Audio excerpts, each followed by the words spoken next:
તમારું સ્વાગત છે મારા આજના બ્લોગમાં. તો અત્યારે ઉઠી નીચે ફ્રેશ થઈને આવ્યો તો પાર્થભાઈને કાનમાં જે ડાયમંડ પહેરવામાં થોડો પ્રોબ્લેમ છે તો એ બદલાવા જવાનો હતો. અત્યારે હું પાર્થભાઈ બે બદલાવા જઈ. આદિત્યભાઈ જો નાયા વગરના નીચે આટા મારે રખડે હે. એટલે હું પાર્થ તૈયાર થઈ ગયો હે.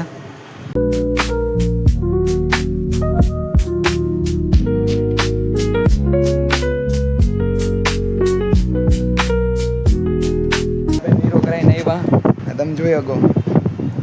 હીરો કરાવ્યો ફેસ ઉપર આમ ભળે છે. એને ભાઈ મોટો પહેરેલો હીરો મેં પહેર્યો પણ કાનમાં મારો નાનો હીરો છે. ડાયમંડ મેં નાનો પહેર્યો મોટો પહેર્યો છે. ઓકે ગાઈસ, પછી હું ઘરે આવી ગયો તો ઘરે 1 વાગે તમે જો મમ્મીએ વેફર બનાવી છે. અને અત્યારે તમને મારી લોબી બતાવું ઘરની. તો આ ઘરના દરવાજાથી બહાર જતા હોય તો પપ્પા અને બેન બે જો આ બધી વેફર હજી ઘણી વેફરો છે બધી હુકવવાની છે. તો આજે તો વેફર બનાવી નાખી. બુધવાર હતો તો ઘરે પપ્પા હતા એટલે રજા મમ્મીએ તીર મારી દીધું અને મોજ કરી લીધી. હવે મમ્મીને એટલું કામ ઓછું બાને પપ્પા હે તો આજે પપ્પા વેફર હુકવે છે. અને પૂર્વજમાં જોયું તો કાલે મેં વેફરના સાઈલ ઉખેડી હતી, વેફર પાડી હતી. અને આજે મારી બેન અને પપ્પા 2 જણા વેફર હુકવે છે. તો મને તો લાગે એના 5-6 વાગી જાય છે હુકવવામાં. ઓકે ગાઈસ, તો અત્યારે હું તમને વેફર બતાવું. બહાર તો પાડી જ હતી, બહાર તો પાડી જ હતી વેફર. તો ઘરમાં જો ઘરની અંદર પાડી દીધો. અડવાની થોડીક જગ્યા થઈ ગઈ પેલા જ એના કરતા. અને હવે વેફરનું કામ પૂરું થયું છે. 2 કલાક સુધી વેફર ફૂટવી જ છે. ઓકે ગાઈસ, તો હું અત્યારે મારા ફેમિલી સાથે અત્યારે અમારા અહીંના ડેમમાં જાઉં જેનું નામ આજી ડેમ. તો આજી ડેમ જાય અને હું તમને એના વ્યૂ બતાવું.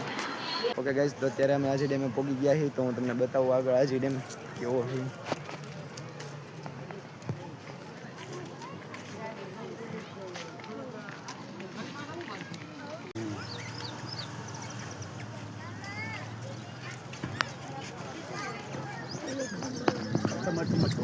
ઓકે ગાઈસ, તો ત્યાં સુધી આવ્યા હું તમને બતાવું એનો વ્યૂ.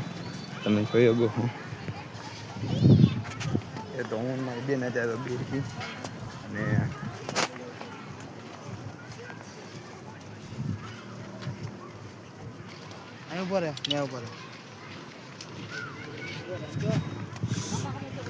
ઓકે બહારની સાઈડનો વ્યૂ છે ગાઈસ. ઓકે ગાઈસ, તો હવે એનો એન્ડ આવી ગયો. તો આની આગળ શું છે, આગળ હું એ કોઈને ખબર તો કોમેન્ટમાં કોમેન્ટ કરજો. બાકી અહીંથી તમે વ્યૂ જોઈ શકો. હું આવું શાંત વાતાવરણ લાગે અહીંયા.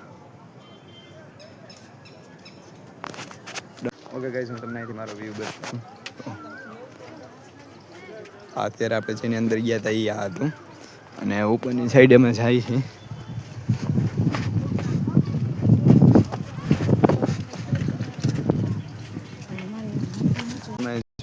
ખાલી 5 રૂપિયા ટિકિટ હતી. તો અત્યારે બધું બંધ થઈ ગયું છે. ક્યાં કારણોસર બંધ કર્યું આપણે તો નથી ખબર. અમે બેઠા એ તમે જગ્યા જોઈ શકો. તો અત્યારે અમે અહીંયા બેઠા. ઉપર તો માછલી ઘર બંધ હતું. તો અત્યારે બેઠા અને થોડીક વાર પછી આગળ બીજે જાય અને આગળના તમને વ્યૂ બતાવું. ઓકે ગાઈસ, તો અત્યારે મમ્મી ને મારી બેન બે અહીંયા એક ઝાડ હતું જેને સેતુરીનું ઝાડ કહેવાય. તમારી આને શું કહેવાય? તો મમ્મી અને બેન બે તોડીને આવ્યા છે. તો ખાઈ આમાં જે કાળી હોય ને એ મીઠી હોય અને લાલ હોય ને એ ખાટી હોય છે. મેં ખાધી, મને તો મજા આવી. તમારી આનું નામ શું કહેવાય કોમેન્ટમાં કહેજો મને. આજી ડેમાં એક આ ઝાડું છે જેમાં લાકડી જેવું જો તમે જોઈ શકો. નાનું નાનું આમ તો બહુ મોટું છે, આપણે હાથ જેવડું છે. એ જે છે એ ગરમાળાની સિંગું છે.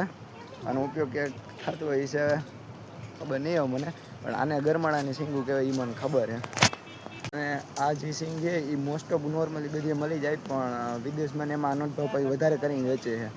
એટલે અહીંયા કોઈને કદર નથી. આ નોર્મલ તમે જોઈ શકો. જુઓ આ નીચે પડી છે. અને મારી પાસે છે અત્યારે જાય એનું નીચે પડી છે. પણ વિદેશમાં કોઈને કદર, અહીંયા બધાને કોઈને કદર જ નથી. વિદેશમાં આનો વધારે ભાવ દઈ નહીં બધા લઈએ. બગીચામાં આવી ગયા. બગીચો જે અમે ડેઈલી બગીચામાં જાય એવો નથી. અહીં તો તમે સ્પેશિયલ પ્રી વેડિંગ અને એ રીતના ફોટા પાડી શકો એવો હોય. જો તમે જોઈ શકો સામે શૂટ હાલે છે. તમે જોઈ શકો સામેની સાઈડ શૂટ હાલે છે. તો તમારે અહીંયા બગીચામાં ફોટા પાડવા હોય તો તમે આવી શકો એવું પ્રી વેડિંગ માટે. ઘરે આવી જાય. તો તમને મારો વિડીયો ગમ્યો હોય તો વિડીયો લાઈક કરી દો. ચેનલને સબસ્ક્રાઈબ કરી દો અને બેલ નોટિફિકેશન ક્લિક કરી દો, જેથી તમને મારા ડેઈલીના ડેઈલી બ્લોગ મળતા રહે. અને વિડીયોને તમારા ફ્રેન્ડ સાથે વધુમાં વધુ તમારા ફ્રેન્ડ સાથે શેર કરી દેજો.